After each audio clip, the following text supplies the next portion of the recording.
নমস্কার, শুরু করছি বাংলা বাজারে পলিটিক্স।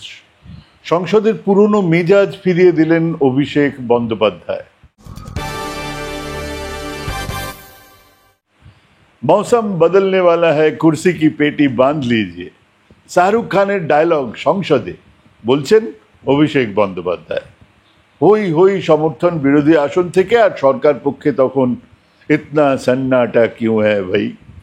রেজাল্ট বের হওয়ার পরে বহুবার বলেছি, আবার বলছি, উল্টে দেখুন পাল্টে গেছে, সব কুছ বদল গেয়া। আগে সংসদ মানে বিরোধীদের এক ক্ষীণ শব্দ, দুর্বল উচ্চারণ, অন্যদিকে মোদি মোদি জয় শ্রীরাম, মোদি মোদি জয় শ্রীরাম। খাদ্য বস্ত্র বাসস্থান জয় শ্রীরাম, চাকরি জয় শ্রীরাম, কৃষকদের এমএসপি মোদি মোদি জয় শ্রীরাম। 2015-16 থেকে শুরু হয়েছিল, চলেছে সেই দিন পর্যন্ত। এই সংসদেই দাঁড়িয়ে মোদি বলেছিলেন আব কি বার 400 পার, চিৎকার করেছিল সরকার পক্ষের সাংসদরা। মোদিজির মুখে 1000 ওয়াটের টিউবলাইট জ্বলছিল সেদিন। আর সেদিন সন্ধ্যেতেই টিভির আলোচনা হচ্ছিল 400 বললেন, 411 নাকি 423 হবে। আমাদের স্পিকার ওম বিড়লা, যিনি ডান দিকে তাকান হাসি মুখে আর বাঁ দিকে ভুরু কুঁচকে, সেই তিনি কথায় কথায় সাসপেন্ড করেছেন বিরোধী সাংসদদের। রেকর্ড সাসপেনশন তারই আমলে।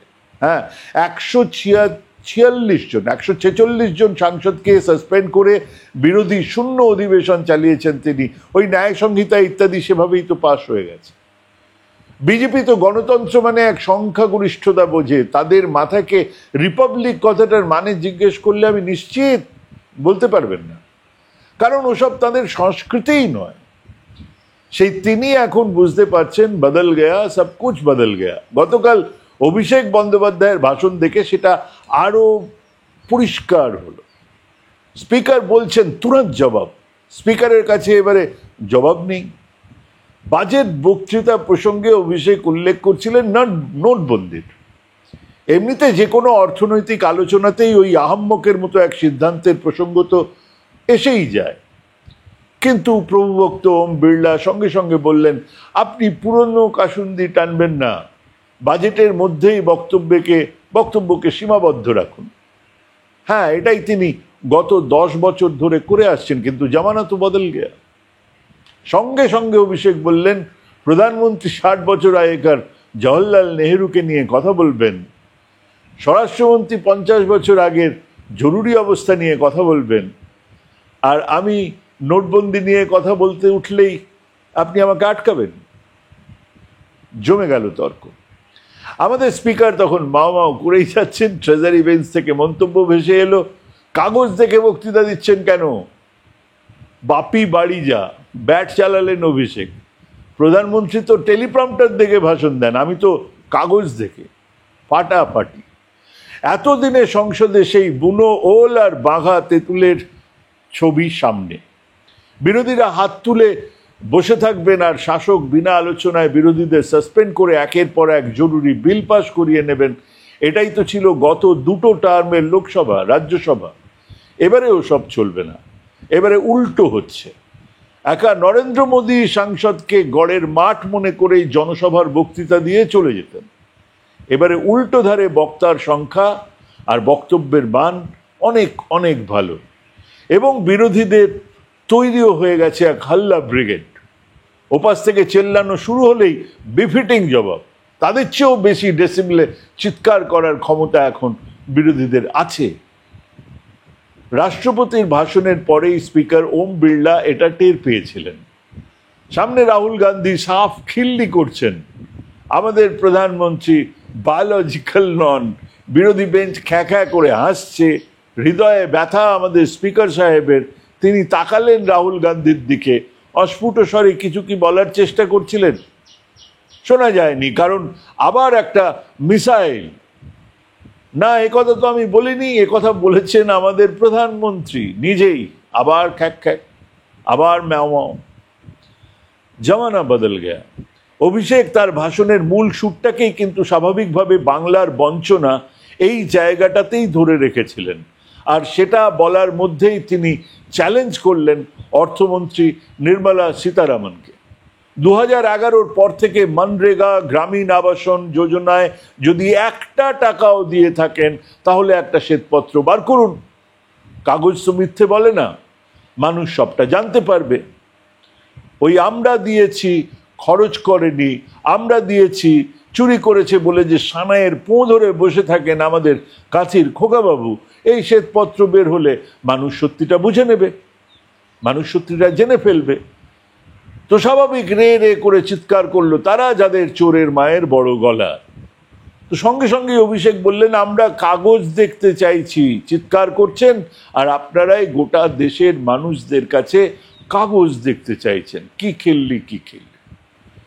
প্রথমত এগুলো মুখস্থ করে আসা বিষয় নয়, এগুলোই উইট, এগুলোই হাজির জবাব, যা আমরা দেখেছি এই সংসদে। বাঘা বাঘা সাংসদেরা আসর মাত করে রাখতেন। লালু বলতেন, সংসদ হাসত, কিন্তু তারই মধ্যে সিরিয়াস কথাও তিনি বলতেন। অটল বিহারী বাজপেয়ী তার বক্তৃতা নেহেরুও বসে শুনেছেন। আমাদের প্রধানমন্ত্রী তো শোনার অভ্যেসই নেই। কিন্তু ওই যে জামানা বদল গেয়া, এবার থেকে বিরোধীরা বলবে, তীব্র বিরোধিতা হবে, বাংলা তার অধিকারের লড়াই লড়বে ওই সংসদে। চোস্ত ইংরেজি, বিশুদ্ধ হিন্দি আর বাংলাতে।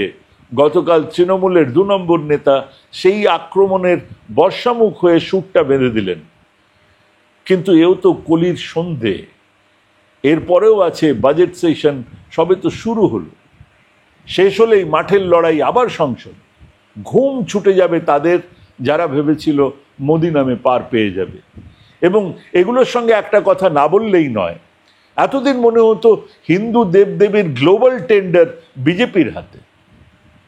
সেদিন হাতে শিবের ছবি নিয়ে রাহুল সেই টেন্ডারের ষষ্ঠী পুজো করেই দিয়েছেন। রাম যেন বিজেপির বাপকেলে সম্পত্তি। এখন মনে হচ্ছে সেই সম্পত্তির আসলি হকদারেরা দরজায় হাজির। গতকাল অভিষেক তার ভাষণে বললেন, যারা বলেছিলেন তারা প্রভু শ্রীরামকে নিয়ে এসেছেন, সেই তাদের দিকে রাম নেই। অভিষেক বক্তৃতার সময়ে সরকার পক্ষের এক নাদান মমতা ব্যানার্জির নামে কিছু বলেন। কতটা তৈরি অভিষেক, তখনই আপত্তি জানান। সংসদে যিনি নেই তার নামে কিছু বলা যায় না। শেষমেশ স্পিকার সাহেব বলতে বাধ্য হন যে ওই নাম বাদ দেওয়া হবে। হ্যাঁ, একেই হিন্দিতে বলে নাকো তালে চানা চাবানা, বাংলায় বলে বুকের ওপর বসে দাড়ি ওপড়ানো। আমরা গত 10 বছরে এসব মিস করেছি। বিরোধীদের ঝাঁঝালো বক্তৃতা মিস করেছি, কথায় কথায় সরকার পক্ষকে ঘিরে ধরা মিস করেছি। এখন বিরোধীরা সুদে আসলে সেসব মিটিয়ে দিচ্ছেন। আসলে বিজেপির প্রত্যেকটা অস্ত্র বুমেরাং হয়ে ফিরে যাচ্ছে তাদের দিকে। মনে পড়ছে আমার সেই বন্ধুর কথা, আমি জোর দিয়ে আরো অনেকের মতোই, আমি একলা নই, আরো অনেকের মতোই বলছিলাম যে এক্সিট পোল আসলে একটা স্ক্যাম। বিজেপি একক সংখ্যাগরিষ্ঠতা পাবে না, 260-এর তলায় চলে যাবে।